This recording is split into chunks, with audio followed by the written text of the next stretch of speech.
Sidste gang fortalte jeg dig, at vi havde en kuffert, som hedder Det tabte selv. I dag vil jeg gerne fortælle dig lidt mere om, hvad der er at sige om indholdet i den kuffert, der hedder Det tabte selv.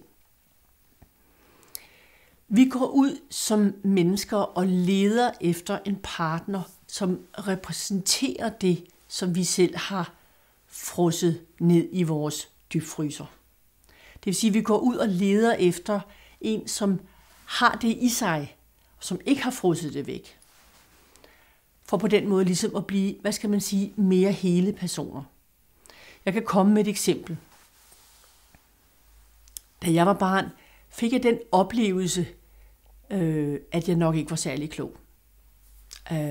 Jeg husker ikke, at mine forældre sagde, du er ikke særlig klog, men det lå ligesom i, i stemningen, i atmosfæren, at jeg nok ikke var særlig klog. Så jeg voksede op og ligesom puttede den del af mig i en dybfryser. Jeg var ikke særlig klog. Så går jeg ud og finder en mand, som er vældig, vældig klog, og som kan tale og har ordet i sin magt.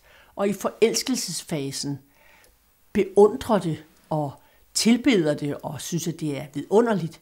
Og i den fase, vi kommer ind i, efter forelskelsesfasen har lagt sig, og det jeg også taler om, der hedder magtkampen, begynder at nedgøre det, jeg selv forelskede mig i. Nedgøre hans talegaver, hans taleevner. Og hvorfor gør jeg nu det?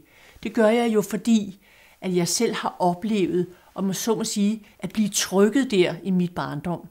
Så den ene del af mig er ligesom vant til, at det der, det er ikke rigtig noget, vi giver udtryk for. Og samtidig er der en anden del i mig, som længes efter at få integreret de sider.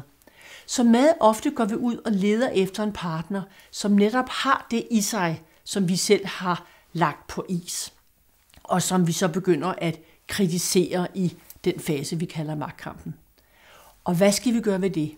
Jo, og hør nu godt efter, for det er en meget provokerende sætning. Det gælder om at lære at elske det i vores partner, som vi bliver allermest provokeret af.